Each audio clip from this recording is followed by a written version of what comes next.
Здравейте! Вие сте със здраве. Предаване на ETV. Случвало ли ви се да направите нещо без да осъзнавате защо и по-късно да разберете, че ако не бяхте го направили, щяхте да имате сериозни проблеми? Сякаш някаква невидима сила ви е подтикнала. Всъщност това е помощ от ангел-хранител. Днес с екипа на предаването ще ви отведем на едно вълнуващо пътешествие в царството на ангелите и архангелите. То ще ви помогне да допуснете в живота си лечебната и любяща енергия на тези божествени творения, както и да приемете подкрепата, която те се стремят да ви окажат. Всеки от нас в даден момент от живота си е задавал въпроса: има ли ангел-хранител? Ангелите-хранители са описани още в Библията и се смята, че те се грижат за човека от самото му рождение. Смята се, че те имат свръхспособности, с които ни предпазват. Но те помагат само тогава, когато ги извикаме, когато видят, че се отклоняваме от правилния път или сме в опасност. Ангелите не се намесват директно в нашия живот. Те ни помагат отстрани, със знаци, които трябва да се научим да разпознаваме.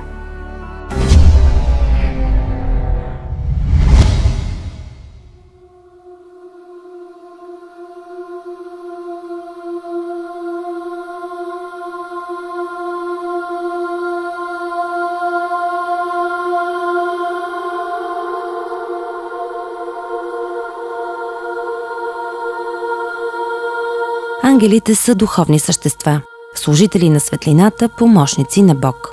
Те са високо еволюирали създания, изпълнени с безусловна любов и състрадание, готови да отслужат на всеки, помолил ги за съдействие. Ангелите учат, че Божията любов отговаря на всички въпроси и призиви.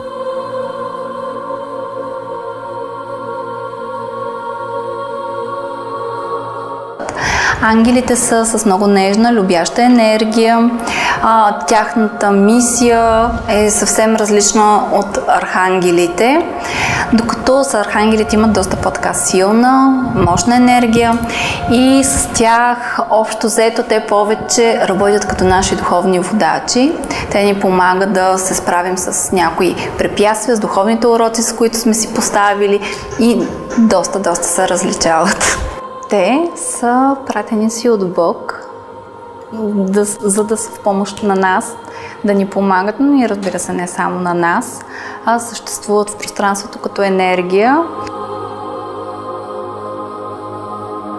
Съвсем скоро четах, че физиците са доказали, че всичко, което съществува на нашата Земя, е енергия.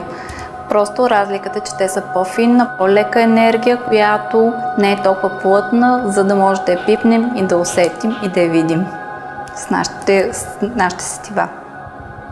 Колко са на брой? Много. И аз не знам. Не мисля, че има човек, който знае точния брой. Колкото е, докъдето стига небето, може би толкова са и на брой.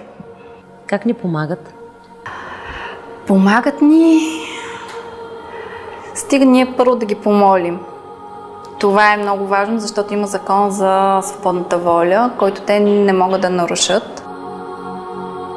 И този закон гласи, че ако ти не пожелаеш и не помолиш, те не могат да ти помогнат. Могат само седат и да гледат, но не могат да се намесят в твоя живот. И помагат по най-различни начини. Зависи за какво ги помолиш и за какво желаеш. При мен, аз мога да кажа от моя опит, че са случвали много невероятни неща, подреждали са ми събития. Имала съм случаи, в който брат ми беше паднал сутринта, беше си ударил главата, цепнал. Като го заведахме в спешното, се помолих да влезнем веднага по най-добрия начин. Просто отидахме в спешното, точно една минута сме чакали, брат ми влезна. Точно след като влезнат 2 линейки, дойдоха хората от линейките, не можеха да влезнат. Мисля, че вече беше зет кабинета. Това е един от случаите. Помагат ми да се организирам времето добре. В лечебната сила на ангелите няма ограничение. Те могат да ни помогнат да се излекуваме от тежка болест, от лоши взаимоотношения, да разрешим въпроси, засягащи кариерата, финансите, семейните проблеми и всички други препятствия, които ни тревожат. Преди това обаче трябва да им се помолим, защото законът на свободната воля казва, че ангелите не могат да се намесват в нашия живот без нашето специално разрешение. най-хубавата молитва е молитвата казана от сърце. Тази молитва, която с ваши думи. Бихме могли да кажем: скъпи Архангел Михаил, ако искаме закрила, моля те днеска да бдиш на мен и да ми помагаш. Съвсем лесна и проста молитва. Не е нужно те са с много сложни думи. Много важно е само когато помолиме да благодариме накрая. Това е нашата, така да кажем, енергиен обмен за това, че те са ни помогнали. Ангелите помагат за по-ежедневните неща. Ангелите ще ни помогнат да се освободим от някоя тежест, от някое напрежение, от някое неприятно чувство. Ангелите желаят ние да сме щастливи, радостни, удовлетворени. Всичко, което ни тревожи, дори да е съвсем мъничкото нещо, те ще ни помогнат. Моля ги дори да ме насочат към хубава храна, която да отговаря за мене. Докато архангелите вече те не, че няма да ни помогнат, но с тях малко по-сериозни неща. Те по-скоро ще те накарат да поработиш малко над себе си. Ще ти кажат: направи това и така, и така, и така. Отиди еди къде си. В смисъл, малко повече те карат ти да работиш, но архангелите, както казах, те повече с нашите духовни уроци, с нещата, които имаме да научим, да превъзмогнем, по-скоро с тях работят. Как се свързва с тях? Аз ли? Много трудно да го обясня по различен начин. По някой път е съзнателно, разбира се. По някой път използвам автоматично писане. В консултации, когато правя с хората, става съвсем несъзнателно.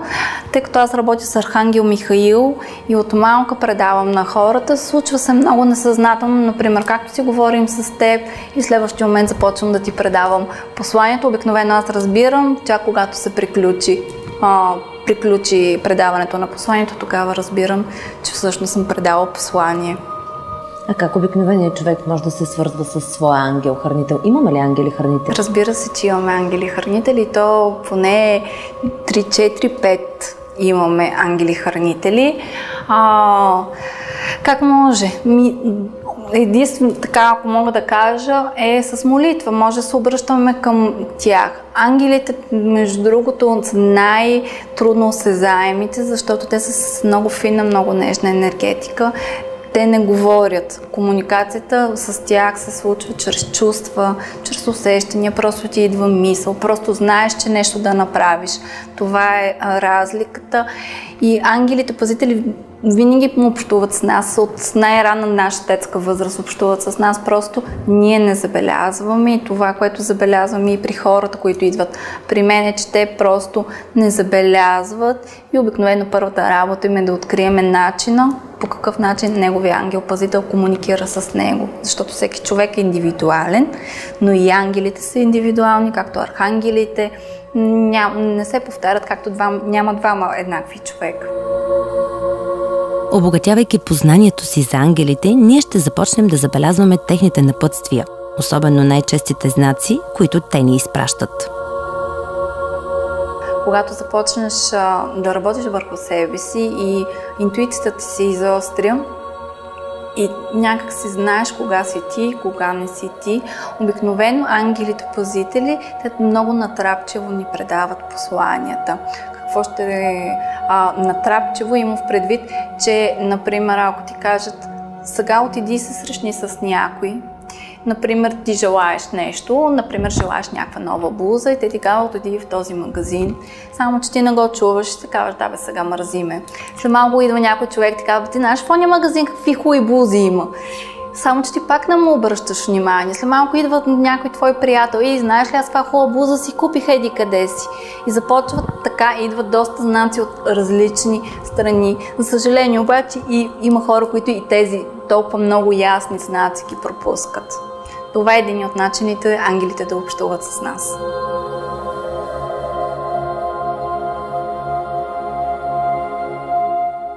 Ангелските напътствия могат да дойдат при нас под формата на канализирани послания, сънища или чрез внезапно получено прозрение.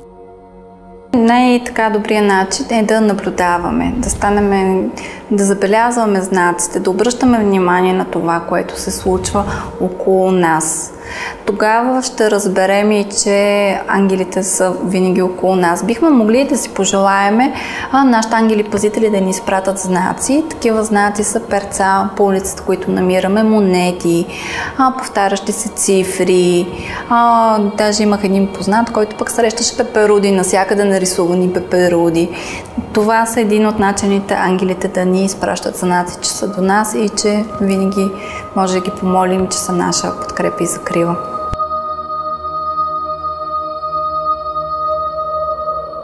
Ние помагаме ли им по някакъв начин? Разбира се, че им помагаме и те чрез нас се учат, чрез нас добиват нови опитности. Нашите ангели ни познават. Те знаят кои знаци ще привлекат вниманието ни. Посланията им носят персонален смисъл за нас и по най-добрия начин ще ръководят следващите ни стъпки.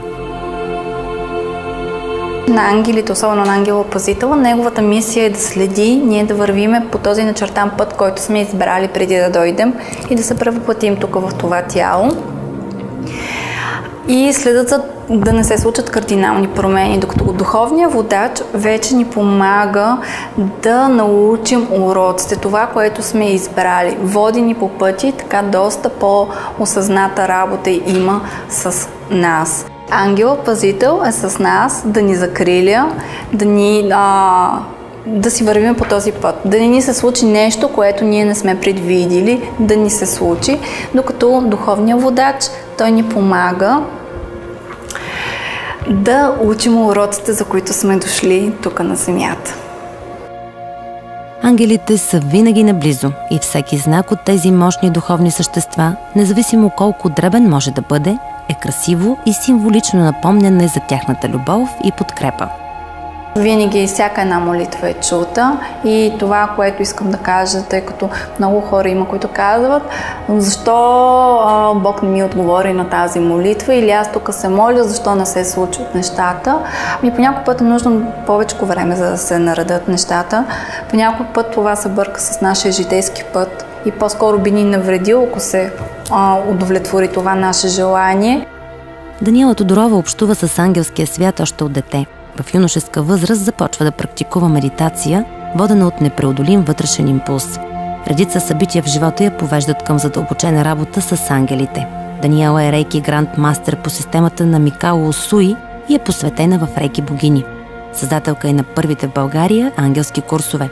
Автор е на първите български ангелски карти, които са ангелски напътствия за щастлив живот, както и на книги с ангелска тематика. Аз общувам с тях от най-ранно детство. По-осъзнато са последните 5-6 години, откакто така започнаха да ми се представят по-ясно, да се срещам с различни и да общувам. А с ангелите специално общувам от 2013 година задълбочено. Като дете доста болнава бях, с доста хронични заболявания. Мога да кажа, че моя духовен водач тогава, защото и духовните водачи ни се сменят, и благодарение на Архангел Рафаил, в момента аз не боледувам. Някакво много голямо изключение да настина или да се разболея. Но през този път те ме водиха, общо взето, да имам здравословен начин на живот. Дори ако да лягам рано, да ставам рано, дори това има значение, да пия достатъчно вода, да внимавам каква храна, да не излизам навън в шумни заведения. Много рядко излизам вечерно време. Общо взето, доста често ходя и сред природата. Много време и медитирам. Това ми е, да кажем, лекарството на мен е медитацията.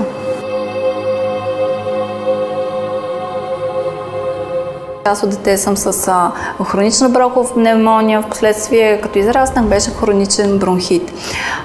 Имах хронично възпаление на яйчниците, проблеми с щитовидната железа. Така горе-долу, така ако мога да ги кажа, проблеми с бъбреците също имах така доста години, всяка пролет и есен бях с бъбречни кризи и всичките тези проблеми в момента ги няма.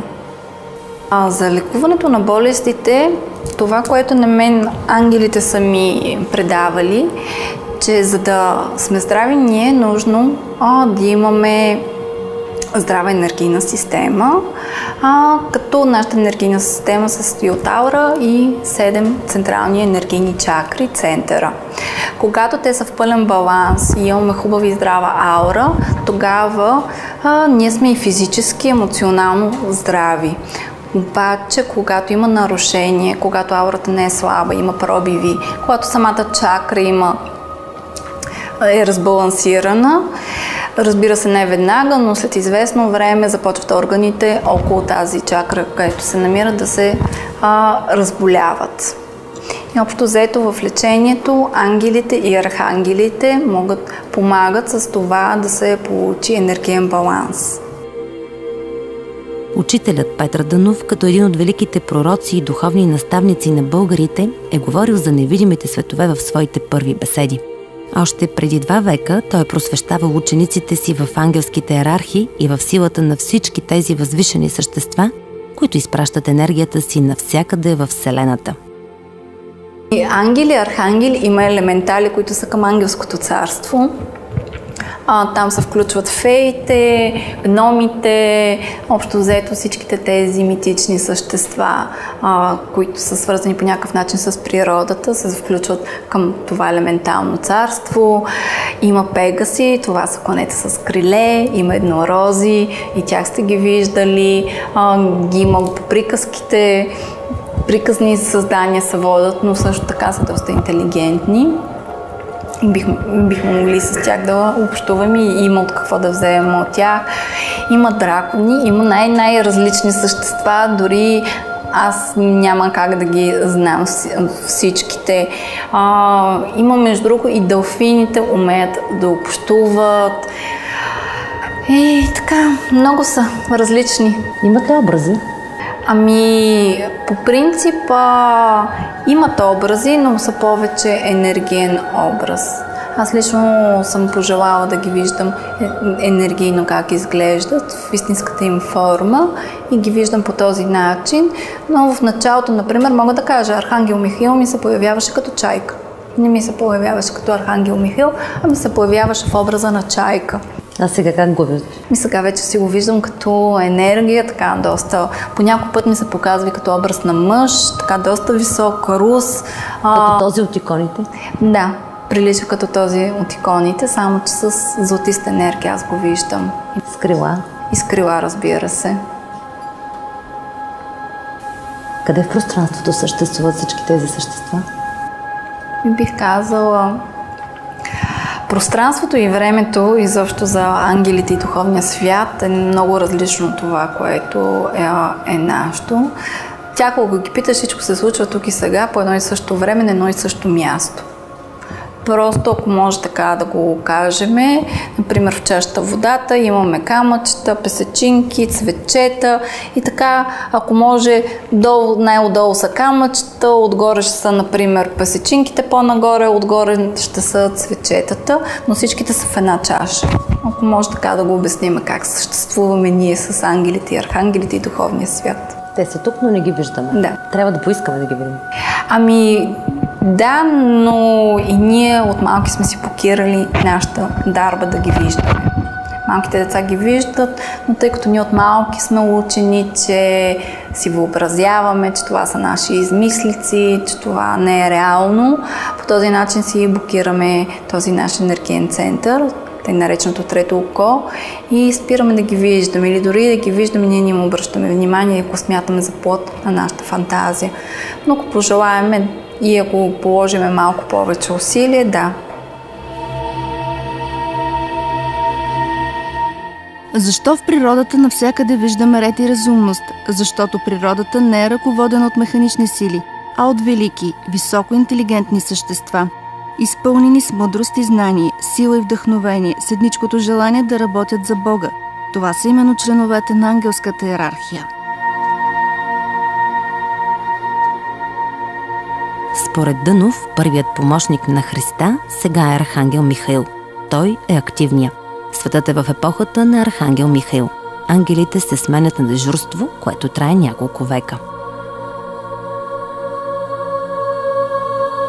До сега добрите слугуваха на злите, от сега нататък ще се обърне наопаки. Злите ще слугуват на добрите. Господ е започнал да чисти света, но това го знаят само умните хора. Сегашните министри, владици, попове, ако крадат, не само те, но и родът им ще изчезне, помен няма да остане. Трябва да се разбере, че има ред и порядък в света. Сега Архангел Михаил е военачалник. Той е, който се състезава на земята с лошите духове, които ще разпръсне, ще разсипе и ще обърне мислите им против тях. Всичките светии ще дойдат на земята, но чакат благоприятни условия и тия условия Христос ще ги подготви, за да дойдат. Тези добри човеци ще дойдат за еволюция, а не че ще им бъде по-добре. Архангел Михаил, неговото име дори е Божията сила в превод означава. Той е закрилникът, Архангел Михаил, може би един от най-известните архангели, който е. И любимец много, особено на жените, защото той дава една закрила, дава едно спокойствие. Архангел Михаил също така помага да намериме житейски си път в живота. Ако се чудиме какъв е, бихме могли да го помолим да ни насочи към нашата житейска цел и житейски път в живота. Архангел Михаил също така помага да се освободим от всичко, което ни служи за нашето благо. Това са страхове, това са вредни поведенчески модели, които имаме. Общо взето за енергийно изчистване също така може да призоваваме Архангел Михаил. Той е така доста мощен. Например, Архангел Михаил може да разберете, че е около вас след като сте го помолили, ако усещате топли, силни вълни. В принцип за Архангел Михаил се казва, че така е най-грамогласния и той така най-добре се чува от архангелите. За физически безпокойства като болести или мъка няма по-добър лечител между ангелските създания от Архангел Рафаил.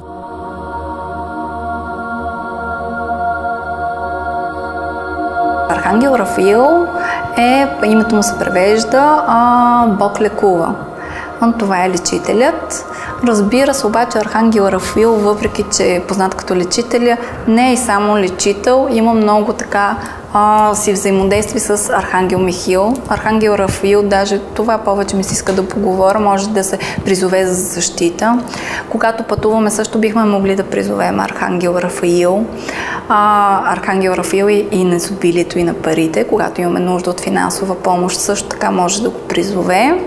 И когато имаме нужда от лечение, когато имаме здравословен проблем, може да го помолиме. Разбира се, няма да ни излекуват като с вълшебна пръчица, но Архангел Рафаил би ни насочил към правилното лечение, към правилния доктор, към правилния начин на живот.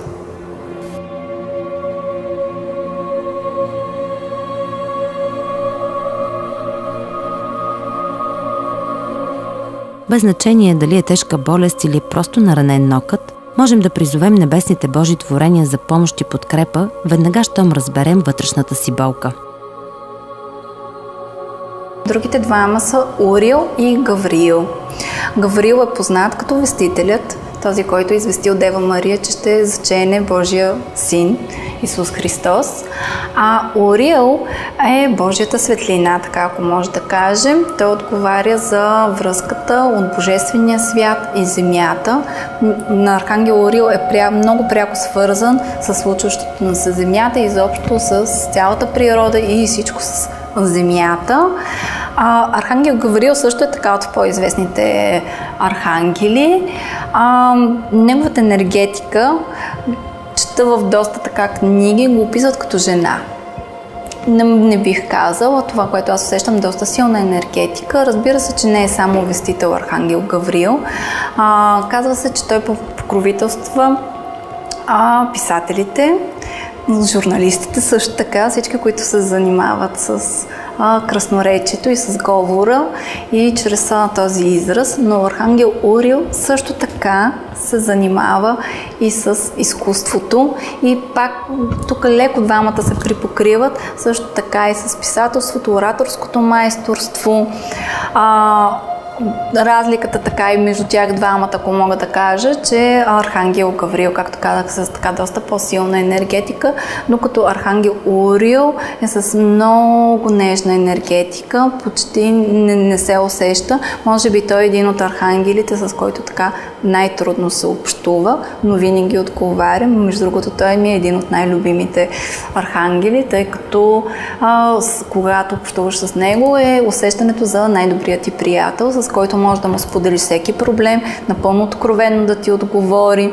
Общо взето, винаги когато него съм го помолила за нещо, в рамките на 2-3 дена по някакъв такъв много лек начин се разрешават проблемите. Общо взето, аз дори съм забравила и така се сещам след това да благодаря, разбира се, на Архангел Урил. Има ли значение на кой от тях се молим и за какво? Аз мисля, че няма значение, но тук искам да вметна, че аз винаги, когато се обръщам към някой архангел или ангел, винаги първо се обръщам към Бог. Това за мен е много важно. Дори не е нужно да се обърнем към нашия ангел-пазител или архангел. Достатъчно е само да се обърнем към Бог и той ще изпрати помощта, от която имаме нужда. Може и да е съвсем различен архангел, може и съвсем различен ангел да е, може и да е някой от извисените учители и някой от божествата. А за тези, на които им е трудно да разчитат посланията от невидимия свят, на помощ идват ангелските карти. Трябва само да затвориш очи и да помолиш твоите ангели-пазители да ти предадат посланието, от което имаш нужда в момента. Картите са много подходящи за ежедневни напътствия. Аз лично всяка сутрин си изтеглям карта за послание за деня. Всяка една карта има послание и положително утвърждение за деня. Ето сега, например, ще да някоя по-кратичка време за промяна. Например, Архангел Яримиел. Посланието е: мило даде, спри за момент, поеми си дълбоко въздух и отдъхни. Огледай и прегледай живота си и случващото се около теб. Има ли нещо, което не ти харесва? Помисли какво те прави щастлив. И утвърждението е: днес аз притихвам в Божията любов и се наслаждавам на всеки един миг от прекрасния ми живот. Посланията общо взето са, така ако мога да кажа, не случайно съм името, което ми дойде, че са ангелски напътствия за щастлив живот. Е просто да спреме за момент, да обърнем внимание на малките неща и най-вече да обърнем на щастието, нашето щастие, ние как се чувстваме в този момент и да погледнем нещата по един друг ъгъл. Мога да ви кажа как се гледа с тях. То е съвсем лесно. Чукват се един път картите да се изчистят, след това се разперват, винаги така в областта на гърдите, при сърцето, близко. Аз си казвам молитва и си моля си Бог, Архангел Михаил, моите ангели, пазители, духовни водачи да изчистят картите от всякакви ненужни енергии, които може да са поели. Моля също така картите да бъдат проводник единствено и само на Божията любов, истина и светлина и да бъдат настроени към моята енергия и да ми предадат чрез тях послания. Обикновено сутрин си тегля различно 1, 2, 3 карти, мешам ги по този начин, докато когато ги разбърквам картите, се обръщам към моите ангели, пазители и духовни водачи и ги моля за послание. В случая сега мога да ги помоля за послание за теб да ти предадат, ако желаеш. Да.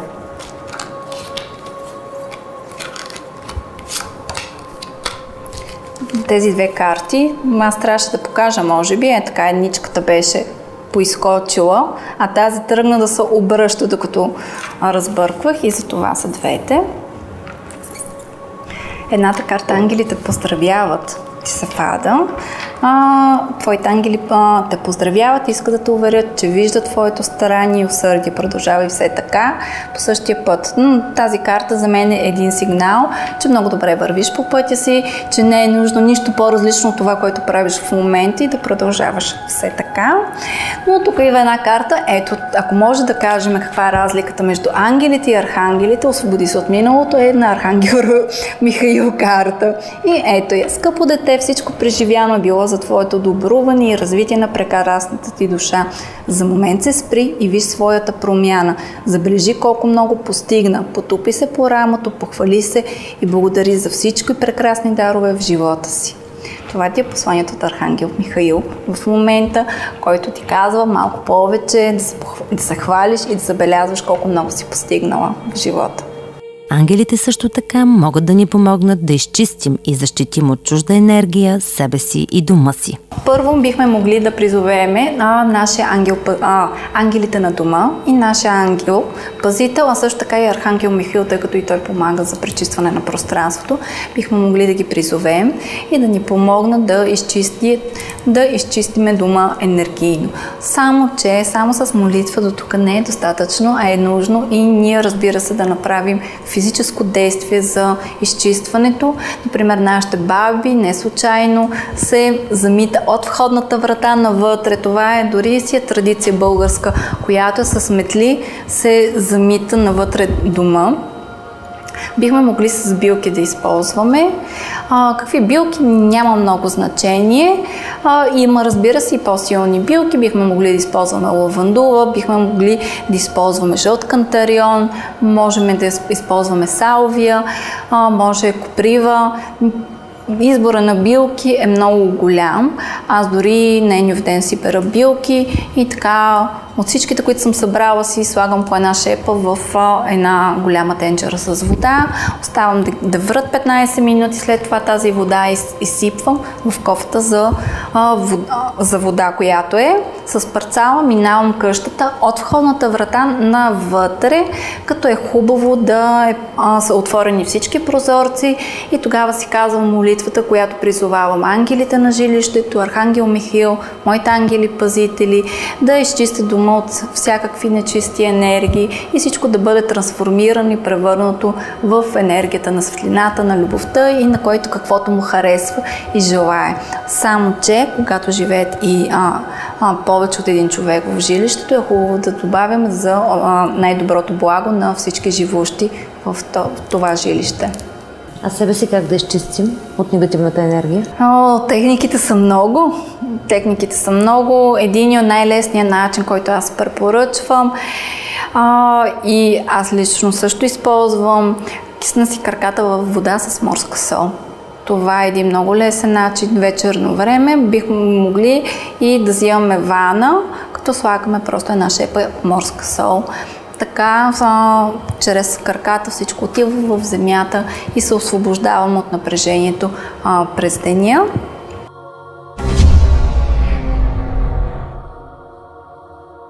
Факт е, че ангелите съществуват в повечето религии.